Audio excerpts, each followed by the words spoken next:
ఉదయకాలం వాక్య ధ్యానము నిమిత్తమై ద్వితీయోపదేశ కాండము 28వ అధ్యాయము 5వ వచనం చూడండి. నీ గంపయు నీ పిండి పిసుకు తొట్టియు దీవించబడు. ద్వితీయోపదేశ కాండము 28వ అధ్యాయము ఆశీర్వాదపు అధ్యాయం. 28వ అధ్యాయంలో శ్రేష్టమైన దేవుని యొక్క ప్రణాళిక ఉన్నది. 28వ అధ్యాయంలో దేవుని చిత్తం ఉన్నది. 28వ అధ్యాయంలో ప్రియ దేవుని బిడ్డలారా, అంటే పంచఖండాలు దాదాపుగా ముగిస్తూ పోతున్న సమయంలో ఎలాంటి దీవెనలు వస్తాయో, ఎలాగ దీవించబడతామో, ఎలాగుంటే దేవుడు ఆశీర్వదిస్తాడో అని చెప్తూ వస్తాడు. 27లో చాలా ప్రాముఖ్యమైన విషయాలు మోషే తన ప్రజలతో చెప్తాడు. మీకు మచ్చుకి అర్థం కావాలి అంటే ప్రియ దేవుని బిడ్డలారా, దేవుని ఆజ్ఞలు బైబిల్లో ఉన్నాయి. అంటే 10 ఆజ్ఞలు ఇచ్చాడు. సకల మానవాళి ఈ 10 ఆజ్ఞలను అనుసరించి నడవాలి. దేవుని బిడ్డలారా, మనం దీవించబడాలి, బిడ్డలు దీవించబడాలి, కుటుంబం దీవించబడాలి, వ్యాపారం దీవించబడాలి. నువ్వు ఎక్కడున్నా దీవెనకరంగా ఉండాలి. నువ్వు శ్రమలో ఉన్నా, ఇబ్బందులో ఉన్నా, రోగంలో ఉన్నా, బలహీనతలో ఉన్నా, హాస్పిటల్లో ఉన్నా, అవమానాల్లో ఉన్నా, నిందల్లో ఉన్నా, ప్రియ దేవుని బిడ్డలారా, ఆయన ఆజ్ఞలో ఉంటే, ఆయన నీతిని అనుసరిస్తే, ఆయన చిత్తానికి లోబడితే నిన్ను ఆయన విడిచిపెట్టాడు. బబులోను సామ్రాజ్యానికి ప్రియ దేవుని బిడ్డలారా, ఇశ్రాయేలు యవనస్తులందరినీ పట్టుకొని తీసుకొని వెళ్ళిపోయారు. దాస్యత్వంలోనికి వారిని నెట్టివేశారు.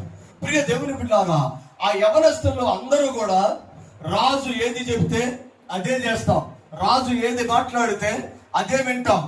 ఆ రాజ్యాధికారము కింద మేము పనిచేస్తాం. ప్రియ దేవుని బిడ్డలారా, బబులోను సామ్రాజ్యంలో ఉన్న యవనులు అందరూ నిర్ణయం అదైతే 4 ప్రత్యేకించబడ్డారు. వారు అంటున్నారు, రాజా, రాజు అంటే గౌరవం, చట్టం అంటే గౌరవం, ఈ దేశం అంటే మేము గౌరవిస్తున్నాం. కానీ ఈ దేశంలో ఉన్న ఒక విధానం మాకు నచ్చలేదు. కారణము, మాకు ఒక దేవుడు ఉన్నాడు, మాకు ఒక వాగ్దానం ఉంది, మాకు ఒక నిబంధన ఉంది, మాకు ఒక ఆజ్ఞ ఉంది. ఆ ఆజ్ఞలో మేము ఉండాలి, ఆ ఆజ్ఞలో మేము ఉండాలి. ప్రియ దేవుని బిడ్డలారా, ఇర్మియా గ్రంథంలో మనం నేర్చుకున్నాం కదా, 70 సంవత్సరాలు బబులోను సామ్రాజ్యానికి వారిని బానిసలుగా నేను నడిపిస్తాను. 70 సంవత్సరాలు అయిన తర్వాత నేను వారిని విడిపిస్తాను. చాలా జాగ్రత్తగా నా మాటలు గమనించండి. శ్రమ వచ్చినప్పుడు వాగ్దానం మర్చిపోకూడదు. శ్రమ వచ్చినప్పుడు దేవుని కృపను మర్చిపోకూడదు. శ్రమ వచ్చినప్పుడు దేవునికి దూరంగా ఉండకూడదు. మనం చేసే పని ఏంటంటే, కష్టం వస్తే, అప్పు వస్తే, ఇబ్బంది వస్తే, వేదన వస్తే, బాధ వస్తే, రోగం వస్తే దేవుని క్వశ్చన్ చేస్తాం, దేవునికి దూరం అవుతాం, దేవుని మీద ఆయాసపడతాం, దేవునిని సనుక్కుంటాం. కానీ పూర్వపు భక్తులు, ప్రియ దేవుని బిడ్డలారా, కష్టములో, వేదనలో, నిందలో, బాధలో వారు ఆజ్ఞను మిర్చిపోలేదు, దేవునికి దూరంగా వెళ్ళలేదు.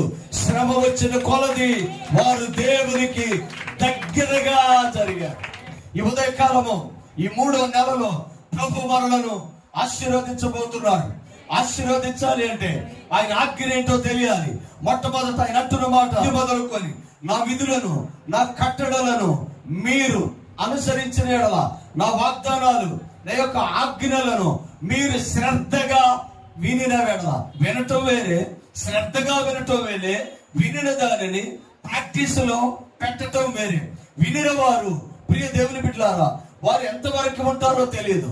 శ్రద్ధగా వినిన వారు, ప్రియ దేవుని బిడ్డలారా, కొంతవరకు జ్ఞాపకం ఉంచుకుంటారు. కానీ దాన్ని ప్రాక్టీస్ లో పెట్టిన వారు ఖచ్చితంగా దీవించబడతారు. దేవుడు అబ్రహామును పిలిచాడు. అబ్రహామును పిలిచి, నేను చూపించు దేశానికి నీవు వెళ్ళు, నీ తల్లిని, నీ తండ్రిని, నీ బంధువులను, నీ తోబుట్టువులను, నీకు కలిగిన సమాజం సమస్తమును విడిచిపెట్టి నేను చూపించు దేశానికి నీవు వెళ్ళు. 12వ వచనం చూడండి, ఆదికాండం. దేవుని బిడ్డలారా, ఆజ్ఞలతో కూడిన ఆశీర్వాదాలు ప్రభు ఈ నెల మనకి ఇవ్వబోతున్న వాడై ఉన్నాడు. చూడండి, యెహోవా నీవు లేచి నీ దేశము నుండి, నీ బంధువుల నుండి, నీ తండ్రి ఇంటి నుండి బయలుదేరి నేను నీకు చూపించు దేశమునకు నువ్వు వెళ్ళుము, నిన్ను గొప్ప జనముగా చేసి నిన్ను ఆశీర్వదించి నీ నామమును గొప్ప చేయుదును. నీవు ఆశీర్వాదకరముగా ఉందువు, నిన్ను ఆశీర్వదించు వారిని ఆశీర్వదిస్తాను, నిన్ను దూషించిన వారిని శపించేస్తాను. భూమి యొక్క సమస్త వంశములు నీ యందు ఆశీర్వదించబడును. సపోర్ట్లు కొడుతూ దేవుని స్తుతించాడు.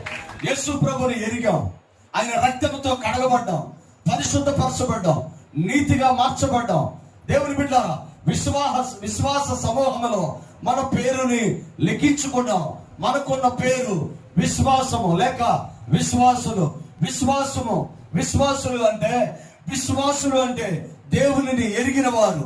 విశ్వాసం అంటే వారు నమ్మినది యేసయ్య వాళ్ళకి ఇస్తాడని విశ్వసించిన వారు. దేవుని సన్నిధిలో నువ్వు నమ్మి దేవుని చిత్తానికి లోబడి చూస్తే నీ జీవితాన్ని ఆశీర్వాదకరంగా దేవుడు మారుస్తాడు. అందుకనే శ్రమ ఏదైనా, వేదనైనా, దుఃఖమైనా, నిరాశ అయినా, బాధ అయినా, కన్నీరైనా, ప్రియ దేవుని బిడ్డలారా, నువ్వెప్పుడు కూడా కృంగిపోకూడదు. ఒకవేళ ఎక్కడైనా నీకు శ్రమ ఉంటే ఉండొచ్చు. బాబులోని సమాజంలో, ఆ సామ్రాజ్యంలో వారు దాస్యత్వంలో ఉన్నారు. దేశం వేరే, వాళ్ళ ప్రాంతం వేరే, రాజు వేరే, అధికారం వేరే, వాళ్ళ ఏలుబడి వేరే, చట్టాలు వేరే. ప్రియ దేవుని బిడ్డలారా, వారి విధానాలు వేరుగా ఉన్నాయి. కానీ వాళ్ళు ఎన్నుకోవటానికి ఒక అవకాశం ఉంది. వాళ్ళు ఏమన్నారంటే, రాజా మేము అన్నింటినీ గౌరవిస్తాం, కానీ మా ఆహారపు అలవాట్లు మా దేవుని చిత్తాన్ని లోపడే ఉంటవి. మా దేవుడు ఏది చెబితే దాన్ని మేము తింటాం. దేవుని బిడ్డ, నా మాటలు చాలా జాగ్రత్తగా గమనించాలి. దేవుని బిడ్డలకున్న ఉండవలసిన లక్షణాలు ఏంటంటే, మేము యేసయ్య బిడ్డలం, అది మేము చేయకూడదు. మేము యేసయ్య బిడ్డలం, అది మేము ముట్టకూడదు. మేము యేసయ్య బిడ్డలం, అక్కడికి మేము వెళ్ళకూడదు. మేము యేసయ్య బిడ్డలం, దాన్ని మేము తాకకూడదు. మేము యేసయ్య బిడ్డలం, ఆయన మా పక్షమున గొప్పగా నిలబడేవాడు. అందుకే జీవితంలో మనం చూసాము కదా, నేను యూదుడని గనక ఆ పని నేను చెయ్యను. యోసేపు పోతీఫరు భార్య దగ్గర అంటాడు, నేను యూదుడని గనక పాపము చెయ్యను. ఇక్కడ వీళ్ళు అంటున్న మాట, రాజా నీ చట్టాలకు మేము లోపడతాం, కానీ మీ ఆహారం మాకు ఇష్టం లేదు. వాళ్ళు అంటున్న మాట ఏంటంటే, ఒకవేళ మీరు సమస్తమైన వారిని, వీళ్ళు అన్నమాట ఏంటంటే, ఆమె హల్లెలూయా, మాంసం కూరలు తింటేనే బలం అని మీరు అనుకుంటున్నారు, కానీ నా యేసయ్య వాక్యం కూడా మాకు బలం. దేవుడికి మహిమ కలుగునుగా. చాలా జాగ్రత్తగా గమనించాలి. అందుకనే మనుషుడు వ్యక్తి వల్ల కాదు, కానీ దేవుని మనోట నుంచి వచ్చి ప్రతి మాట వలన ఆయన బ్రతుకుతాడు. దేవుని అదే మాట్లాడుతున్న మాట. ఇక దేవుని బిడ్డలారా, మేము దాన్ని ముట్టము, దాన్ని తినము అని మాట్లాడుతున్నమాట. దేవుని బిడ్డలారా, మనం గుర్తు పెట్టుకోవాల్సింది అది, మనం ఎక్కడున్నా ఆజ్ఞలతో కూడిన వాగ్దానాలను మనం మర్చిపోకూడదు. దేవుని బిడ్డలారా, యేసు ప్రభు తన శిష్యులందరూ కూడా కలిసి ఆయన దగ్గరకు వచ్చినప్పుడు, ప్రభువా 10 ఆజ్ఞలు నీవు ఇచ్చావు కదా, వాటిలో మేము దేన్ని పాటించాలి? నేను మత్తయి సువార్త 22:30 ధర్మశాస్త్రములో ముఖ్యమైన ఆజ్ఞ ఏదని అడిగాను.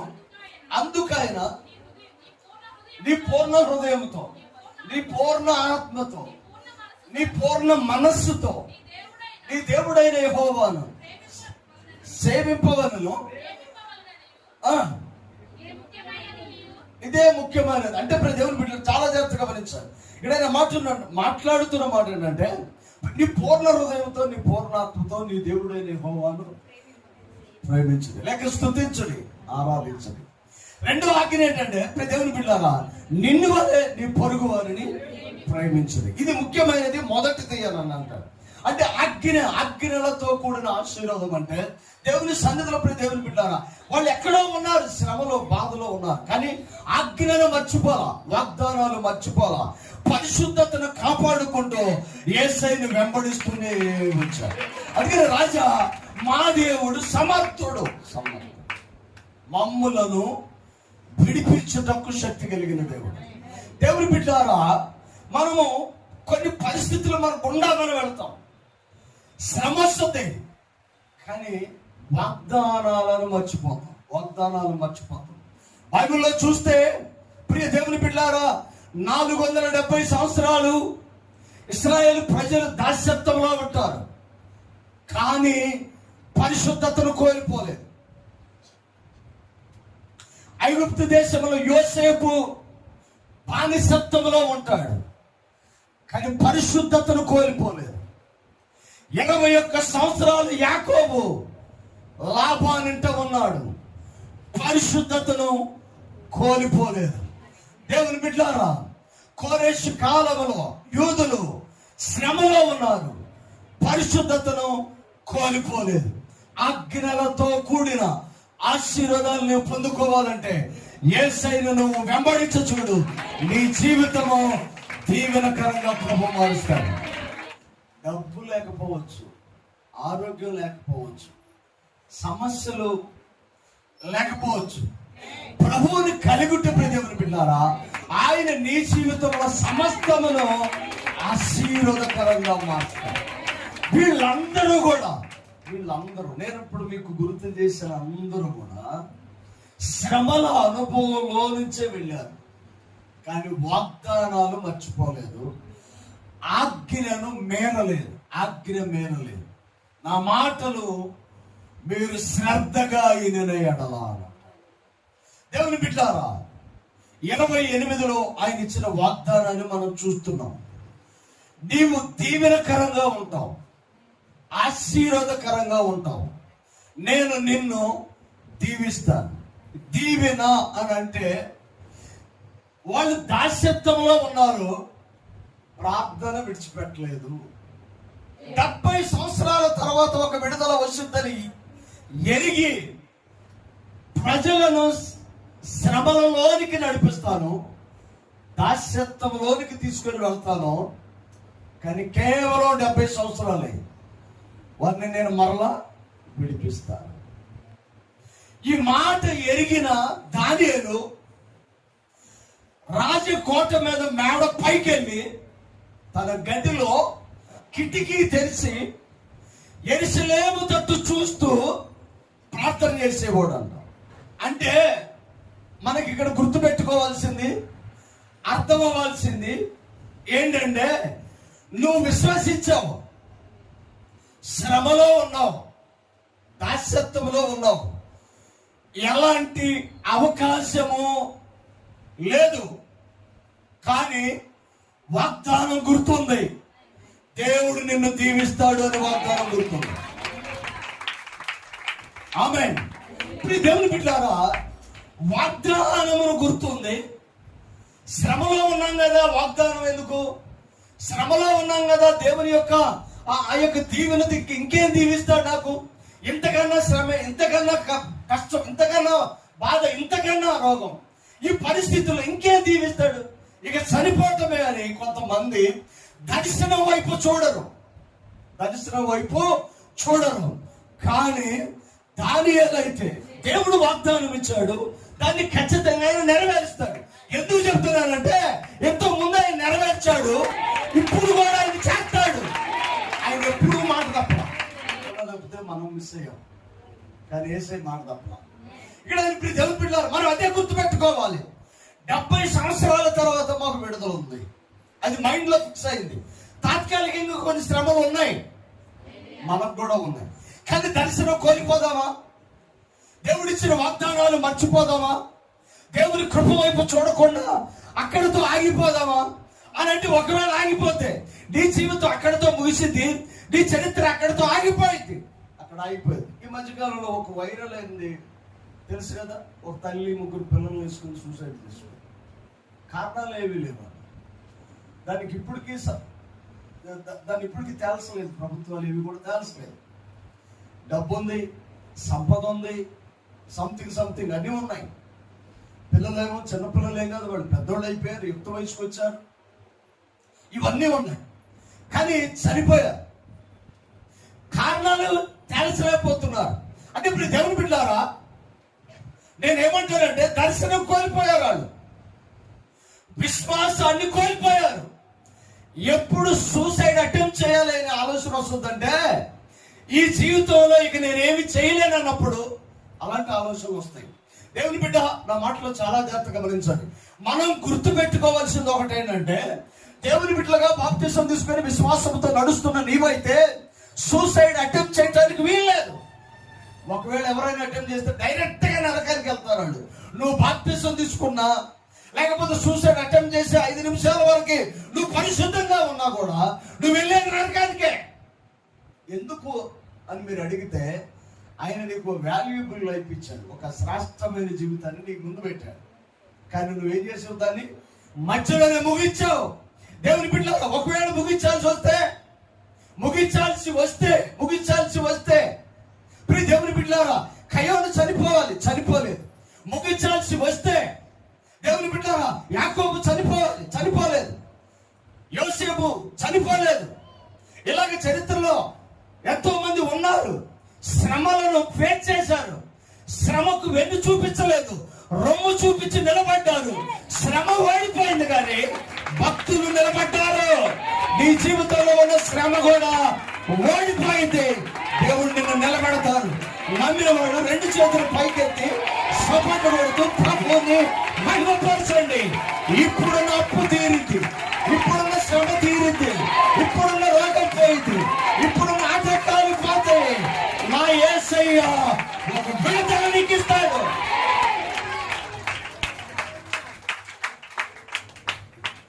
రోజు లేచి తన కిటికీ తీసి యెరూషలేము వైపు చూస్తూ ప్రార్థన చేశాడు. ఎందుకు అని అంటే, దేవుని బిడ్డలారా, తనకు ఒక నిరీక్షణ ఉంది. వస్తానే శాలరీ వస్తుందండి. 5వ రోజు, 10వ రోజు, 15వ రోజు, 20వ రోజు, 25వ రోజు, ఇంకా 5 రోజులు. విశ్వాసాన్ని కోల్పోయావా? నిరీక్షణ కోల్పోలేదు, విశ్వాసంలో సన్నగిల్లలేదు, బస్తానికి రాకుండా ఆగలేదు. ఇవన్నీ జరిగినప్పుడు జీతం వచ్చిందా లేదా? వచ్చింది. ఆమేన్.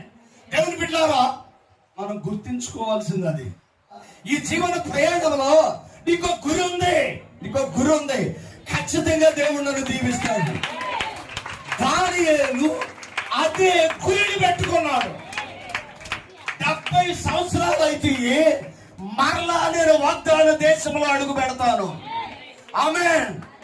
రోజు ప్రార్థన ఏంటి? ప్రభువా, నేను ఇడిచి వెళ్ళిన గృహంలోకి నేను వెళ్ళాలి, నా దేశంలో నేను అడుగు పెట్టాలి, నా యొక్క దేవుని మందిరంలోనికి నేను వెళ్ళాలి. నా దేవుడు విడుదల ఇస్తానని వాగ్దానం చేశాడు. ఆ వాగ్దానం చేసిన నేను దాన్ని మర్చిపోకూడదు అని నిత్యము దాన్ని ప్రదును పెడుతూ ప్రార్థన చేస్తూ వచ్చాడు. దేవుని బిడ్డ, నా మాటలు చాలా జాగ్రత్తగా గమనించండి. విశ్వాసముతో మనం నేర్చుకోవాల్సింది ఏంటో తెలుసా? అబ్రహాం లింకన్ ఆయన అన్న మాట ఏంటంటే, నేను ఒక చెట్టుని నరకటానికి 4 గంటల టైం ఉంటే ఈ 4 గంటల్లో 3 గంటలు నా ఆయుధాన్ని పదును పెట్టడానికి నేను వాడతాను. 4 గంటలు ఒక చెట్టును నరకటానికి టైం ఉంటే 3 గంటలు నా ఆయుధాన్ని పదును పెట్టడానికి వాడతాను. ఈ 3 గంటలు పదును పెడితే 4వ గంటలో విజయం నాకు వస్తుంది. దేవుని బిడ్డ, ఓర్పు ఉండాలి, ధైర్యం ఉండాలి, విశ్వాసంతో నిలబడు. ఒకవేళ అలాంటి అనుభవం నీకు కావాల్సి వస్తే నువ్వు దేవుని వైపు చూడు. ఖచ్చితంగా ఆయన నిన్ను దీవించేవాడై ఉన్నాడు. దర్శన వైపు చూసినప్పుడు, వాగ్దానం వైపు చూసినప్పుడు, ఆయన ఆజ్ఞలకు నీవు లోబడి ఉన్నప్పుడు ఈ లోకంలో ఉన్న శ్రమలో నిన్నేం చేయవు. సంవత్సరాలు, రోజులు గడిచి, గంటలు గడిచి, నెలలు గడిచిపోతాయి, సంవత్సరాలు గడిచిపోతాయి. వాగ్దానం నిన్ను చేరే వరకు ఏ శ్రమ నిన్నేమి చెయ్యదో. ఉన్నత స్థితిలోనికి దేవుడు నిన్ను నిలబడతాడు. దేవుని బిడ్డలారా, నిన్ను దీవిస్తానని ఏ వాగ్దానం అయితే ఇచ్చాడో ఆ వాగ్దానాన్ని నీవు ఖచ్చితంగా చేరుకొని తీరుతావు. నా దేవుడు నన్ను దీవిస్తాడు. ఇందులో ఏం అనుమానం లేదు. దేవుని బిడ్డలారా, అనుమానం పడితే నువ్వు దేవునినే తక్కువ అంచనా వేస్తున్నావని. ఇక్కడ మనం గుర్తుపెట్టుకోవాల్సింది, కలుగునుగాక శూన్యం వైపు చూసి దేవుడు కలుగునుగాక అంటే అన్ని కలిగినాయి. ఆయన రా మెటీరియల్ తీసుకోవాలి.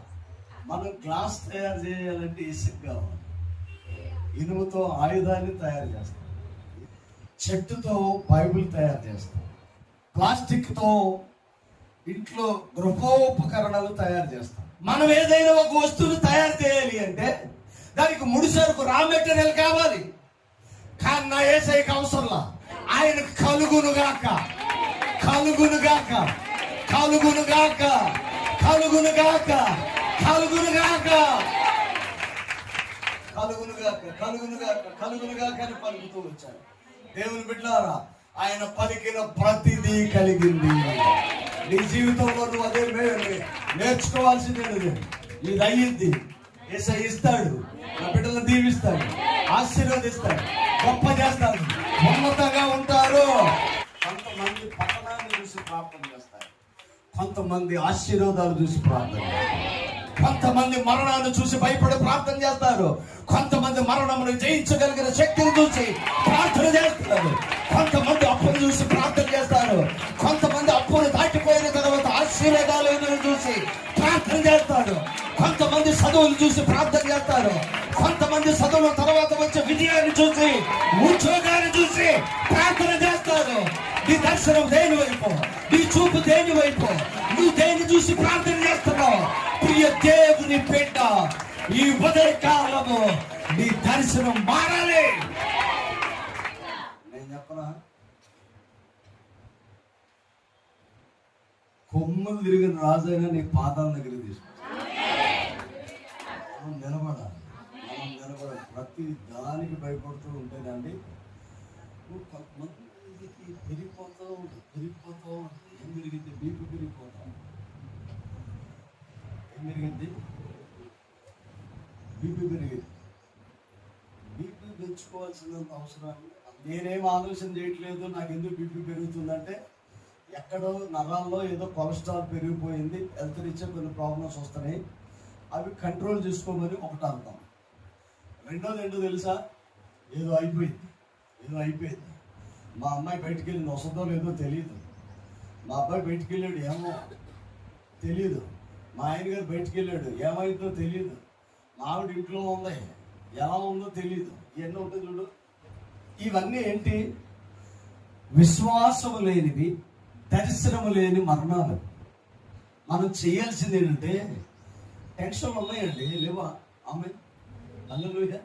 యోసేపుని గోతులో పడేశారు, టెన్షనే కదా. జైల్లో పడేశారు, టెన్షనే కదా. అవమానాలు, టెన్షనే కదా. దిక్కులేనోడని, ఎక్కడి నుంచో వచ్చాడని చేరదీస్తే, ఇంట్లో అవకాశం ఇస్తే, ఒక ముద్ద అన్నం పెడితే, కొడుకులాగా చూసుకుంటే, వీడు చేసే పని ఇదే. అదేగా పొద్దుపరు అనుకున్న మాట అదేనా? అదే అనుకుంటామా? మరి దేవుని న్యాయ నీతులు ఏమైపోయినాయి? దేవుని పరిశుద్ధత ఏమైపోయింది? దేవుని యొక్క కృప ఏమైపోయింది? దేవుని మీద ఆధారపడే విషయాలు ఏమైపోయినాయి? దేవుని బిడ్డలుగా, దేవుని వాక్యాన్ని ఎరిగిన వారుగా అనేక సార్లు ఎందుకు బలహీనపడుతున్నాం? ఎందుకు నేర్చిల్లిపోతున్నాం? ఎందుకు నా కుటుంబం ఇలా అయిపోతుంది? ఎందుకు నేను ఇలా అయిపోతున్నా? నా పరిస్థితి ఏంటి అని చెప్పేసి ఎందుకు డాక్టర్ నిన్ను ఎందుకు అడుగుతున్నాడు? నువ్వు ఎందుకు ఇలా ఉన్నావు? నీ సమస్యలు ఏమున్నాయి? నీ ఆరోగ్యం అంతా బాగానే ఉంది, నువ్వు ఎందుకు ఇలా అయిపోతున్నావు అని ఎందుకు డాక్టర్ నిన్ను అడుగుతున్నాడు? మనం దేవుని బిడ్డలం, దేవునితో ఉన్నాం, దేవుని కృప మనకు ఉంది. సమస్యలు ఉన్నాయి కానీ వాగ్దానాలు ఉన్నాయి కదా, వాగ్దానాలు ఉన్నాయి కదా. వాగ్దానం పొందుకున్నప్పుడు విశ్వాసం లేదా? విశ్వాసం ఉంది కదా. మరి ఎందుకు రాత్రి పడుకుని పొద్దున్నే లేగుతానో లేదా? ఎందుకు భయం వేస్తుంది శస్త్రం? ఎందుకు భయం వేస్తుంది? నాకు అర్థం కావట్లేదు. ఇల్లు కట్టావు కదా, ఇంట్లో ఉంటావు కదా, ఏసీ కొన్నావు కదా, ఏసీ అనుభవిస్తావు కదా, ఏసీ అనుభవిస్తావు కదా. నువ్వు కట్టిన చీరలు ఇంకా బీరువాలో ఉన్నాయి కదా, అవి కట్టాలి కదా. మరి ఎందుకు నీకు అనుమానం? తలలోకి వస్తే నేను చచ్చిపోతానేమో, నా చీరలు ఏమైపోతాయి అంటే అంత బలహీనంగా ఉన్నామా విశ్వాసంలో? దేవుని వాగ్దానాల మీద అంత ఆధారపడకుండా ఉన్నామా? దేవుని బిడ్డ, నా మాటలు చాలా జాగ్రత్తగా గమనించండి. శ్రమలో ఉన్నావు, నేను దాన్ని కాదని అంటలా. శ్రమలో ఉన్నావు, ఇబ్బందులు ఉన్నాయి, తలకాయ నొప్పి ఉంది లేదని నేను అంటలా. కానీ తలకాయ నొప్పి నేనేం చేయదు. భర్త లోపట్ల మాటల నువ్వేం అవనవసరం లేదు. ఒక అనుభవం ఇది. బిడ్డల మాట ఇంట్లా నువ్వు పారిపోమని కాదు, ఒక అనుభవం అది. భార్య తన ఇష్టానుసారంగా ఉండదు, అదొక అనుభవం అది. దేవుని బిడ్డలారా, దేవుని బిడ్డలుగా ప్రభువు నిన్ను ఇక్కడికి ఎందుకు కూర్చోబెట్టాడంటే లోకానికి భిన్నంగా ఉండాలి. ఆమేన్. మందిరంలో ఉన్న మనము వేరే, లోకం వేరే.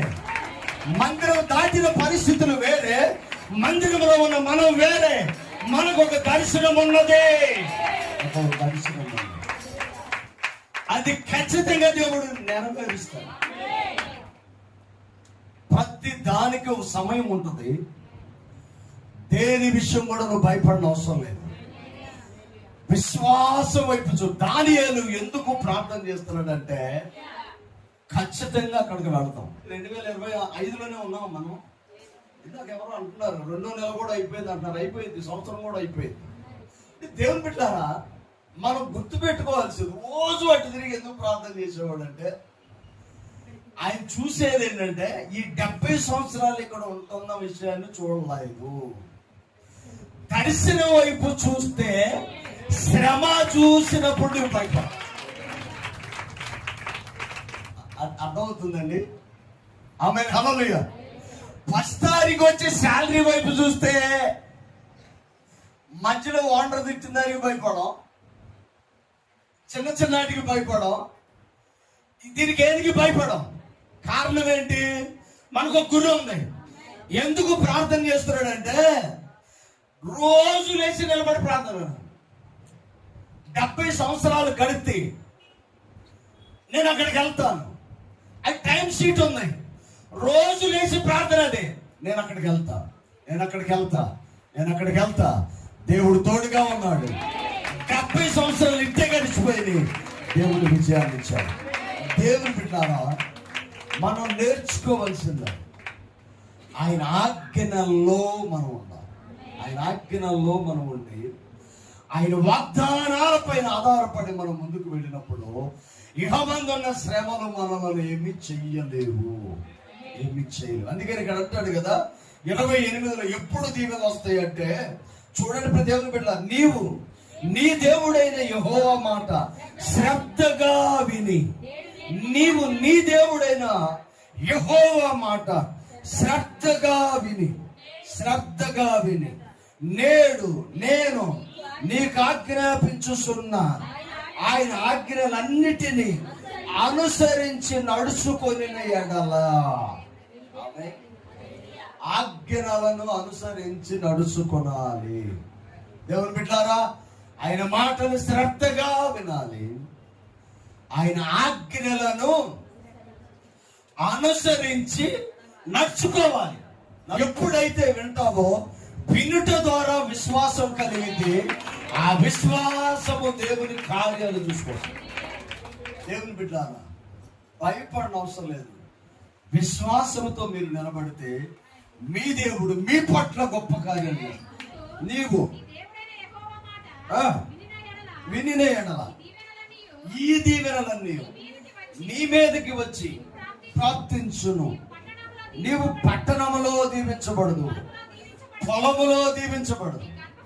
నీ గర్భఫలము, నీ భూఫలము, పశువుల మందలు, నీ దుక్కిటెత్తులు, నీ గొర్రె మేక మందలు దీవించబడు. ఇక్కడ పల్లెటూరులో లేకుండా పట్టణంలో నీవున్నా దీవించబడతావు. ఆమేన్. ఒకవేళ ఇంట్లో లేకుండా పొలంలో ఉంటే అంటే అగ్రికల్చర్, నువ్వు వ్యవసాయదారుడు అయితే వ్యవసాయమే. పట్టణం అంటే వ్యాపారం, నువ్వు వ్యాపారంలో ఉన్నా నేను నిన్ను దీవిస్తాను. పొలం అంటే వ్యవసాయం, నువ్వు వ్యవసాయం చేసినా నేను నిన్ను దీవిస్తా. పొలములో, పట్టణములో, అలాగే వేరు వేరు ప్రాంతాల్లో ఎక్కడ ఏది ఉన్నా కూడా అది దేవునిదైతే ఖచ్చితంగా దాన్ని దేవుడు దీవిస్తాడు. దేవుడు 5వ వచనంలో వాగ్దానంగా ఏమన్నాడు? నీ కంపయు నీ పిండి పిసుకు తొట్టియు దీవించబడు. దేవుని బిడ్డలారా, నా మాటలు చాలా జాగ్రత్తగా గమనించాలి. నా విధులు నా కట్టడలను అనుసరించి నీవు నడిచిన ఎడల నీ కంప దీవించబడు, నీ కంప దీవించబడు. నీ పిండి పిసుకు తొట్టి దీవించబడి. దేవుని బిడ్డ, పిండి పిసుకు నీ గంప పొలములో ఆమేన్ ధాన్యాన్ని సంచులతో నింపుతాం, పాత్రలతో నింపుతాం, గంపలతో నింపుతాం, కొట్టుల్లో నింపుతాం. ఆమె హల్లెలూయా. నీ గంప దీవించబడును. వంటగదిలోనికి వస్తే నీ పిండి పిసుకు తొట్టి దీవించబడును. ఆమేన్ హల్లెలూయా. విశ్వాసముతో నిలబడండి. దానియేలు దర్శనం వైపు చూసి ప్రార్థన చేశాడు. 70 సంవత్సరాల తర్వాత విజయాన్ని చూశాడు. విశ్వాసముతో నువ్వు నిలబడితే నీ జీవితంలో ఏది లోటుగా ఉందో దాన్ని దేవుడు తీరుస్తాడు. దర్శనం కోల్పోవాలి. ఆయన మాటను శ్రద్ధగా వినాలి, ఆయన ఆజ్ఞలను గైకొనాలి. విశ్వాసముతో నువ్వు ముందుకెళితే సమస్తమును ఆశీర్వాదకరంగా దేవుడు మార్చేవాడై ఉన్నాడు. అద్భుతమైన ఆశీర్వాదాలు ప్రభు మనకు అనుగ్రహించేవాడై ఉన్నాడు. తల వంచండి, ప్రార్థన. ప్రేమ నమ్మకం కలిగిన దేవా, సత్య స్వరూపి, కృపా సమృద్ధినిచ్చేవాడా, నీకు మహిమ. వినిన వాక్యమును ఫలభరితంగా మార్చండి. నీ సన్నిధి తోడుగా ఉంచండి ప్రభా. ఇదిగో నాయన దేవా, నీకు మహిమ కలుగుగా. ఇప్పుడు వరకు నాయన విశ్వాస వైపు చూడాలని, దర్శన వైపు చూడాలని, వాగ్దానాలు మర్చిపోకూడదని, ఆయన ఆజ్ఞల మీద నీవు ఆధారపడినప్పుడు నీ పిండియు నీ గంపయు దీవించబడనని చెప్పాడు. ప్రేమ కలిగిన దేవాన్ని స్తోత్రం. ఇక్కడ ఉన్న ప్రతి వారిని మీరు దీవించి ఆశీర్వదించి వర్ధిల్లింప చేయమని యేసు పరిశుద్ధ నామమున అడిగి వేడుకొనుచున్నాము తండ్రి. ఆమేన్.